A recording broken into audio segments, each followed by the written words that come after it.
In my video last week, I gave a major hint to where the S&P 500 was heading for. This is already very close to one of my targets, right? For S&P 500, I actually target they will move to 652, which is actually very, very close. And guess what? Boom, target hit on Friday. So the big question is, where do we go from here? What's good, YouTube? Julian here, and in this video, I'm going to be breaking down my outlook for the week ahead. We'll be looking at some of the indexes, Max 7 stocks, Bitcoin, and gold, and I will also go through the latest Fed rate cuts updates and what they could mean for the market. Stick around till the end because I'll be sharing with you the key levels I'm watching and how I'm preparing for the next big moves. Let's go!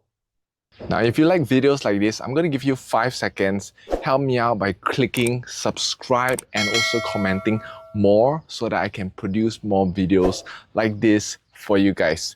5, 4, 3, 2, 1. Without further ado, let's get back into the video. So since the S&P 500 has already hit my TP right here at 652, where is it going next? To be honest, I think that it will have a huge chance to hit a little bit higher. However, I just want to pay attention that this week is going to be quite crucial leading up to the Federal Reserve's rate cuts next week. If we actually look at the Fear and Greed Index right now, we are on neutral territory. Just last week, we were at the greedy stage. So why is the Fear and Greed Index at neutral right now? Again, people are trying to make their decision on whether the market is going to be continuing to be bullish and whether is it continuing to be bearish. So most people are playing a little bit safe right now in waits of what's going to be happening next. Look at the N&P report that happened on Friday. We can actually see that the report came in much weaker than expected with only 22,000 jobs that were added versus the 75,000 forecasted. The earlier months were also revised down as well. We can also see that the unemployment rate has jumped up to 4.3%, which is the highest since 2021. This week jobs data is a clear signal that the labor market is slowing down and markets are almost fully pricing in a Fed rate cut this month. As a result, we've seen the dollar drop, gold rally to record highs, bond yields fall, and equities being pushed higher. Also, I noticed something very interesting. Last Thursday, just before NFP, the CME Fed Watch predicted a 99% chance for a 25 basis point drop. However, right now, we might be looking at an even bigger drop in rate cuts, whereby 89% predicts a 25 basis points cut. However, 11% predict an even greater cut of 50 to even 75 basis points. And with September being known historically as the toughest month for stocks, I wouldn't be surprised to see the S&P 500 take a slight dip before continuing its rally higher. And that's exactly what I'll be watching closely.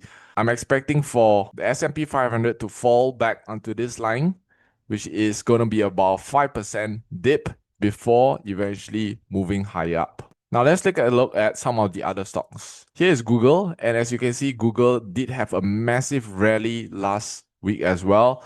Towards the end of Friday, it started pushing up, and it's actually almost close to my target TP, which is about 238. So congratulations to those of you who hold Google. Meta is also looking good after a bounce at the resistance right here. With the strong ending of the week, I do see a huge possibility of Meta pushing up even further. Where do I think Meta is likely to go? 902 would still be my target TP for Meta. Nvidia not looking too good. Nvidia having a dip even though they had strong earnings results. However, I'm looking at Nvidia coming to this level of support right here at about 159. If it holds this level right here, it has a potential of hitting up. If not, it will actually hit even lower down right here, which is still a good thing, giving more opportunity for those of you who have not caught Nvidia yet. Amazon also looking good.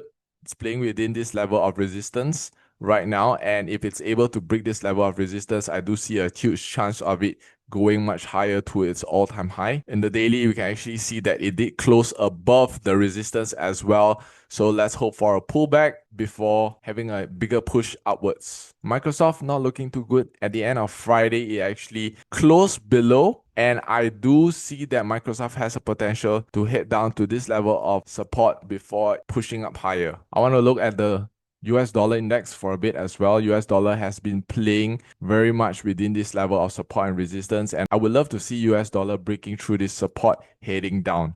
Why am I looking so bearish for US dollar? It's because I'm actually bullish on gold. So when the US dollar goes down, gold should go up, BTC should go up as well. Speaking of BTC, let's see how BTC is looking at right now. Looking at it from the weekly perspective, Bitcoin is still staying strong at this weekly resistance right here, indicating that it still has buying power pushing upwards. I will only be worried if Bitcoin closes below, indicating that the sellers do want to push it downwards. But as of right now, we can still see a very good higher high and higher low being created. Let's look at some of the news that will be happening this week. We have core PPI on Wednesday at 8:30 p.m. We have core CPI on Thursday, which will be a very, very good indication of inflation coming up, as well as unemployment claims.